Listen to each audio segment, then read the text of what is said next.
I'm Danielle Smith with the Alberta Enterprise Group. We're collaborating with Common Sense Calgary to interview candidates for the upcoming election in Calgary on October the 18th. And joining me now is your candidate for Ward 14, Andrea Hinton. Andrea, thanks so much for being with me today.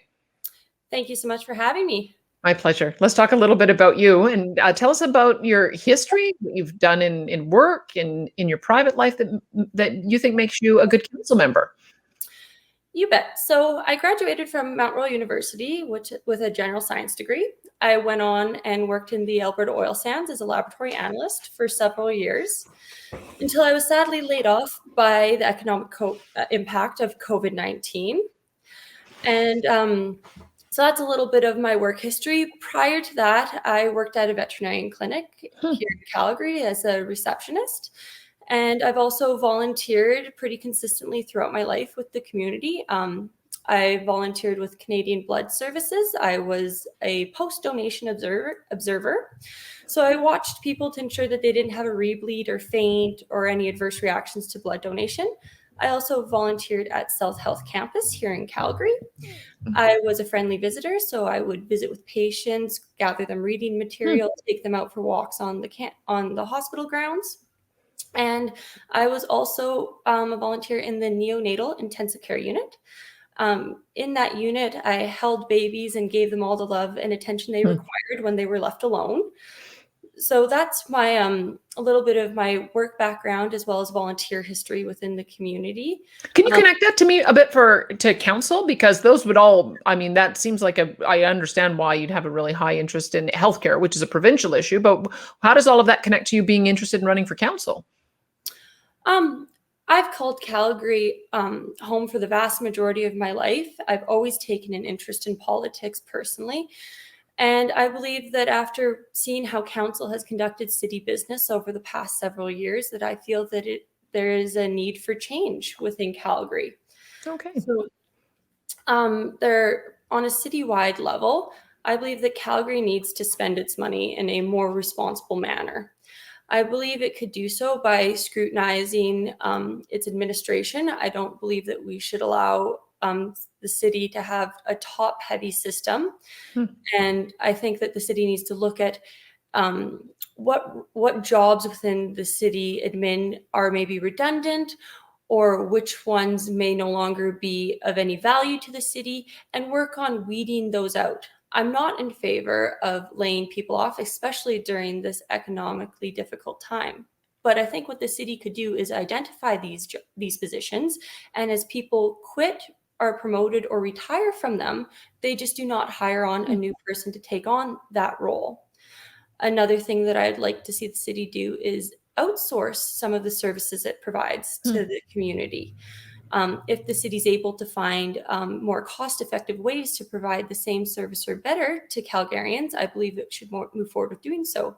Currently, I know there's a pilot program that will be going on for collecting 1/3 of Calgary's black bins.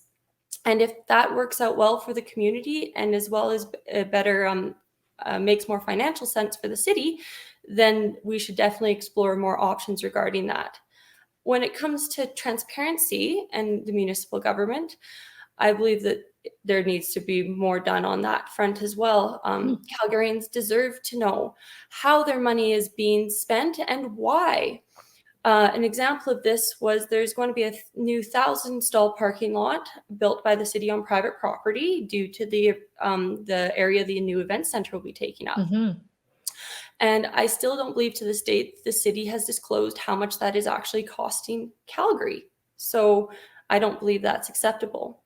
Another large issue is that I would like to move to make closed-door council meetings a thing of the past if possible. I believe that people should be able to actively listen and engage in their municipal government, and that closed-door council meetings makes it seem that the government is really separated from the people that they represent. Okay. So, let me bring it closer to home to your ward. What are the issues that you're hearing specifically to Ward 14? You bet. One thing that I've heard from people throughout my ward is that city transit is really lacking right now. And I understand that's due to the fact that transit was hit hard by COVID-19. Rider numbers were down 51% in 2020, and it's only predicted that the number of riders will be up to 60% of what they were back in 2019. This has caused a revenue shortfall. However, if the city expects to win back riders and provide an adequate service for the community, the city needs to make sure that it's doing its best to get back to what transit was pre-pandemic. Otherwise, you're going to ask people to buy into something that's not providing an adequate service.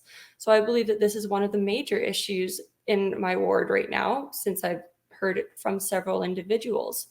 Another issue is that there's large commercial areas for lease throughout Ward 14, even from the older areas to the brand new areas.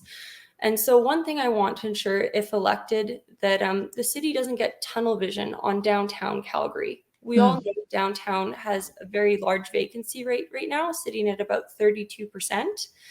And as the city tackles that issue, I believe that it's important to realize that not only does downtown Calgary need to bring businesses in, but the rest of the city does as well. So while bringing businesses back to Calgary and making moves to do that, it's important that, as I said, that the city doesn't tunnel vision onto downtown, and that it remembers that businesses are needed throughout the city. Okay, you are running against an incumbent. If you look back on his record, what are the kind of things you would have done differently? Why are you running against him? I believe that Peter Demong says that he is financially conservative, but I don't feel that in the past he has done a good job in ensuring that taxes within Calgary and the money that Calgary is spending is done so in a responsible manner for the people. I believe that he is a little bit, I believe with his voting history, that he could have done a better job in convincing other council members to vote on his side of debates. And I just don't believe that he is vocal enough for the people of Ward 14. And I don't believe that he does a very good job in trying to convince council to vote on his side of debates. So I believe that he's just a little bit too quiet and doesn't necessarily adequately present his argument to council. Okay, you talked quite a bit about transparency and oversight and different decision-making processes. Let's talk a bit about spending. Do you think the city is spending too much, too little, or about right? I believe with the city, I don't believe Calgary has a revenue issue. I believe it has a spending issue. And so going back to trying to make it so that the municipal government runs as efficiently as possible by cutting out redundancies and as I said, not massive layoffs, but just allowing natural attrition of certain positions, looking to outsource. I believe that's very important. And I believe while this is being done, the focus needs to be on services to the community. Everything should be, the whole reason that the municipal government exists within Calgary is to provide service to the community. And if that focus is lost, which I believe it somewhat has been in recent times, then the whole point of having a government is really lost. The government shouldn't just run for itself, it's running for the people. And that's what I would like to bring back to council. Okay, you've talked a little bit about how you would reduce wages by reducing staff through redundancies. Let me ask you a little bit about wages. And we can ask it at three different levels: the council level, managerial wages, and frontline. But let's start with council. Do you think a councillor is paid fairly, or do you think that it should increase, or do you think it should decrease? But one of my main platform positions is actually bringing reform to city council salaries. I understand that currently City Council bases its salary on the Alberta Average Weekly Earnings Report, which is fine, but I believe there needs to be legislation brought in that would cap salary increases at a modest number while having no cap on salary decreases. This way, I believe council will be able to continue to be fairly compensated, but what it'll do, it'll stop it from reaching new heights. And by doing so, I think it's the best way to ensure that council is, as I said, compensated fairly, and to make sure that tax dollars continue to go to services instead of just running the government. Okay, let's talk a little bit more about taxes and what you're hearing there. We've seen a couple of layers of problems with taxes. The first you'd mentioned as well with the hollowing out of downtown, that pushed a lot of taxes onto the outlying businesses. And when that burden got too large, there's been another tax shift going on to residents. How do you think that should be handled? So it is my understanding that Calgary, when it did the tax shift from business to residential, that it's more in line with other city centers now. I understand that there was a need to do that in order to alleviate some stress off of businesses. And what I believe needs to be done now is Calgary really needs to bring business back to Calgary and focus upon increasing its tax base that way, instead of just figuring out how to split the tax bill between the businesses that exist so far and the residents. So this, we can talk about downtown Calgary and its vacancy rate. So I know currently the city has $45 million set aside to incentivize developers to come in and convert office space into residential space in downtown Calgary, which I believe is fine. I know I've read that it's worked in other cities such as Houston, Pittsburgh, Austin, and Nashville, but I don't think that means it'll automatically work here in Calgary. I think it's one component to a solution. What I really believe what needs to happen with Calgary is that they need to bring in tax incentives. I would like to see, if possible, a minimum of a 2-year tax freeze for new businesses that come into Calgary, not just downtown, mind you, because like I said, there's a lot of commercial area for lease in Ward 14 as well. Let businesses come in, have a 2-year at least tax freeze. And then I believe Calgary also needs to take this opportunity to speak with companies in different sectors other than oil and gas. For example, tech companies. Can we go to the tech sector and talk to companies that are already here in Calgary and understand why they chose Calgary and what else can be done to try and attract more businesses like them? I also believe that Calgary can't just make these changes and then hope that people or companies take notice. All I right. believe Calgary actively needs to go out and advertise itself as a better city to set up businesses in. Okay. It's an action plan to allow for Calgary's economy to diversify. I find in the past, everybody talks about diversification, but there's never an action plan to make that happen. So Calgary Economic Development had that $100 million fund in order to do direct business attraction. Do you support that kind of approach when it comes to tech? Yes, I do. I think Calgary needs to definitely. It will take money, it will take resources, and it will take time. But there needs to be direct action onto it, almost like headhunting companies from other major centers and show them why Calgary is better. And I would like to see tax freezes come in. And by doing so and allowing Calgary to diversify and attract businesses and changing some of the downtown office space into residential areas, I believe we will be able to create a more vibrant city center. And by doing so, I believe that the tax burden will be felt less by everybody. Calgary, I almost feel, is like a donut city right now with an empty center and then just surrounded by residential areas. And I'm concerned that we're just going to become this huge city of residential areas that are now being faced with even more taxation because there's just no business here. Got it. Now, I'm sure, based on what you said, I have a pretty good idea of how you'll likely answer this question, but I will ask it anyway because I've asked the other candidates. Do you think that the city needs new sources of revenue? Do you support new taxes, new taxation power? I do not support new taxation power. As I said, I don't believe Calgary has a revenue issue. It has a spending issue. Okay, let's talk about the infrastructure side of the equation. There's a number of big ticket items, in particular the Line LRT, which started off as a project that got a lot of buy-in. It was supposed to be 40 kilometers long, go deep north, deep south, be less than $5 billion. It's now going to cost more than that, and it's going to be half the line, and it goes to neither. So I've got the question for, do you think it can be fixed? Do you think there needs to sort of full steam ahead? Do you think it should be scrapped? Or do you think that there is some kind of alternative for construction? With the Green Line LRT, I am supportive of infrastructure projects, especially LRT for the city. I believe it increases mobility throughout the city, and it also gives Calgarians more options for commuting instead of having to sit on Deerfoot, which can be a parking lot at times. Hmm. With that being said, the Green Line LRT is a shadow of what it once was, of what it was supposed to be, and the cost keeps going up as it normally does with large projects like this. With that being said, I would like to see the Green Line LRT go ahead. I think it is a worthwhile cause. However, if this Green Line LRT continues to be a huge stumbling block for the city, it'd be interesting to see if the city could take the funding that it's set aside for it and pivot it.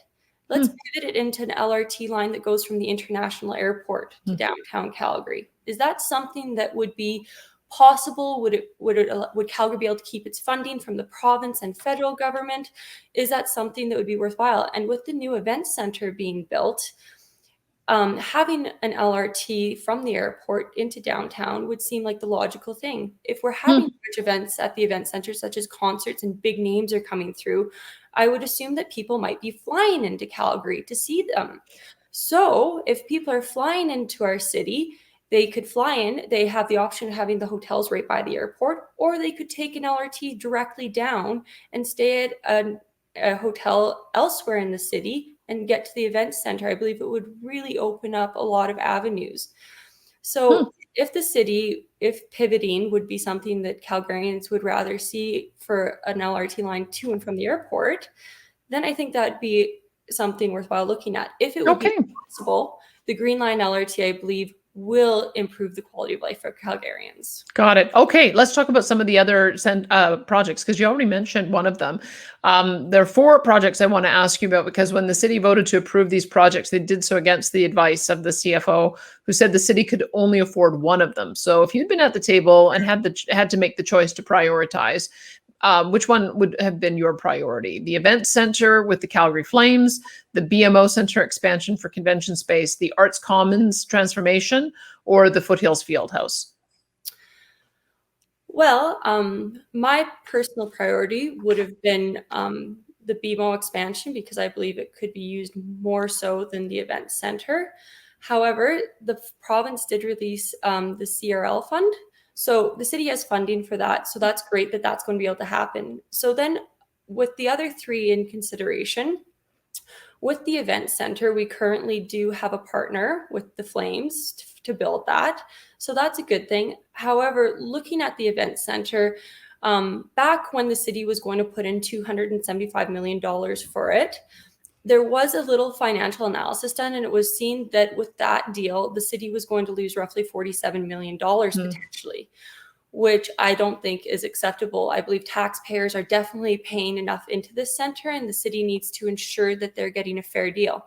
Now that we're at $306 million being invested into it, which is taxpayers' dollars, I believe that there needs to be a financial analysis done to ensure that the city is going to see that money back through ticket revenue sales, and that we're ensuring that Calgarians aren't going to be expected to just keep putting money in more and more and more. Yes, it's a good item to get built, and I think it can help the city, but it shouldn't be done at all cost. And I believe that taxpayers, it should be, here's what they're contributing, and that's it. I don't think that they should be nickeled and dimed. With the other two projects, I don't believe the city should have them all going at once at all cost. Like I said, an important point to me is ensuring that the community gets services. So I would like to see a 3 to 5 year plan in which these other projects come in, so that the city can continue to provide good services to Calgary, such as getting transit back on track, without having to say, okay, we have all these projects going, we want to bring transit back, taxes are going to come up. I don't believe that's acceptable, and that we should focus our priorities to community services and continue to improve with infrastructure as the budget allows. All right. Let's talk about another aspect of building, and this is in the area of affordable housing and home construction. So tell me, when I say affordable housing, what does that mean to you? So I know the city of Calgary is the landlord for thousands of affordable housing units that have been built in the city. Mhm. And so it's my understanding that the city receives funding from the provincial and federal government in order to allow these housing projects to be built. When it comes to affordable housing in Calgary, I believe that there is a lack of it compared to other centers that are similar to Calgary. I believe in order to improve upon the affordable housing issue here in Calgary, that the city needs to figure out how it can receive more funding from the federal government as well as the provincial government. And I believe that when it comes to building up or building out in Calgary, that affordable housing should be kind of a cornerstone of planning. To me, it seems that the city puts affordable housing projects in after the fact, and it seems to be an afterthought. So I believe it should be moved from the background into the foreground, and that better planning can be done. Of course, with that being said, when affordable housing projects are made, it's very important to keep them close to important amenities, such as schools, libraries, doctors' offices, grocery stores, and everything like that. You can't just put an affordable housing unit at the far end of Legacy, for instance, because they're miles away from anything else, from Right. any sort of amenity. So I believe it's a need of finding more funding and bringing affordable housing to the forefront and ensuring that it's a part of city planning. There is another aspect of affordable housing, and it's that first time home buyers purchase. So there has been a bit of a tension in discussing development in the city between, do you densify and build up, or do you build out into the into greenfield development in new communities? What do you think should be the right balance? So right now with Calgary, I believe that there is still room to do both. When it comes to building out greenfield development, construction on those is a huge industry here in Calgary. So I believe if the city was to say, that's it, we're done, not building any more new communities, I believe it would be a huge hit to Calgary's economy and job market. With that being said, of course, when new communities are added to the city, we need to ensure that they're done so in a responsible manner. So does that we need to make sure the city can provide a fire department, police, police to service the area, and as well as things like transit, water, sewage, and road maintenance as well. So it needs to be done so in a responsible manner from the city. And yeah, when it comes to building out versus building up, people have different needs and wants when it comes to a home, right? Some people want to go and live in a condo, while others are not happy unless they have a yard and a garage to have. When it comes to building up within Calgary, I know the guidebook was just recently presented to the public, and it is something that the city's been working on for several years now.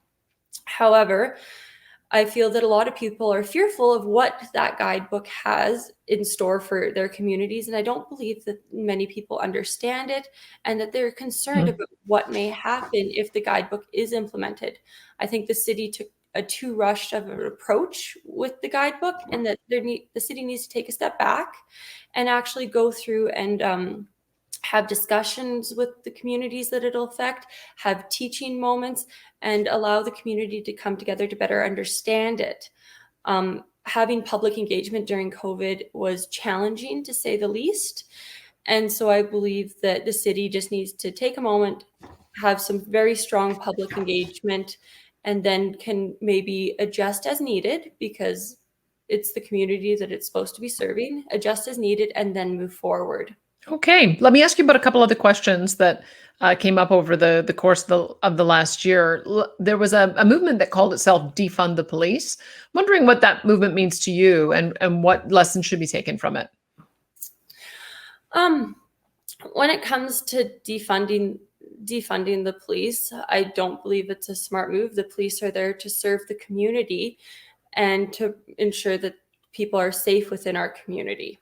So I do know that the city is going to reallocate $20 million over 2 years from the police's budget in order to better get people who are going through addiction issues or mental health issues in touch with people other than the police, such as social workers. I think that this is it's a little bit of a risky move because it's service to the community that's on the line here. If this does not end up working out well, and we find that the police really needed that budget in order to properly get to people on time and respond accordingly, then we're going to have to go back to the drawing board, I feel. However, if it turns out that people are able to get in touch with social workers and help them during certain situations, and that it's actually improved the service that Calgary provides to the community, then that's awesome. It's a win. However, Okay. I acknowledge that the police do provide an essential service and that it's needed, especially within a city as large as Calgary. All right. There's sort of another aspect of policing, and that is policing traffic zones. So a decision was made to reduce the speed limits in residential areas down to 40 kilometers per hour. Did you support that move?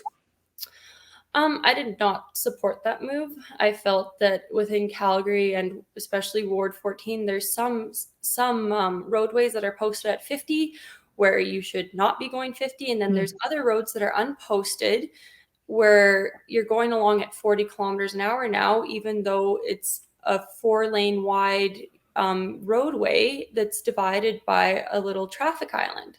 So it seems that I understand that the city had to kind of do a very general guideline. If it's posted, it's 50. If it's unposted, it's 40. I feel that a little bit more care could have been put into that, and a little bit more thought. I also believe that people, I mean, my road in front of my house is 50. I do not go 50 along it because it is very cluttered with cars parked on each way, and there's a lot of blind corners. So I feel that the city made a mistake there, and that it should have been handled with more care. Okay. Let me ask you about something that caused a bit of controversy in the last few years, and it's the public art program. Been a few black eyes with the big blue ring, with the Beaufort Towers, and a couple of others. Do you think that they have fixed the approach to doing public art, or would you do something different? When it comes to public art, I definitely believe that there needs to be more community engagement, and that people should be able to voice out what they want to see in the city. With that being said as well, when public funds are being spent on art, I believe that the city should lead by example and support its local economy. There are so many talented artists here in Calgary, or at very least Alberta or Canada. I think that it's important to keep Calgarians' money here in Calgary and do the best we can to support our local economy. And I think one way to do that would be ensure our art program does that. Okay, you've mentioned a bit about contracting out. Let me ask a couple of questions, though, here. There has been a discussion about the privatization of garbage collection, perhaps having golf courses operated by the private sector, perhaps even snow removal. Generally speaking, do you support the role of the private sector in delivering public services? I do, especially if they can provide a service that is on par or better than the city, and if they're able to do so with a smaller budget. I think that people would be happy if they were able to see a better service, more services, and see that their tax bill doesn't go up year after year. I think that private industry at times is definitely better at finding cheaper, better ways to provide the same service than the city. And I think that it would be a great way to ensure that tax dollars are spent the best way, in the best ways they can be.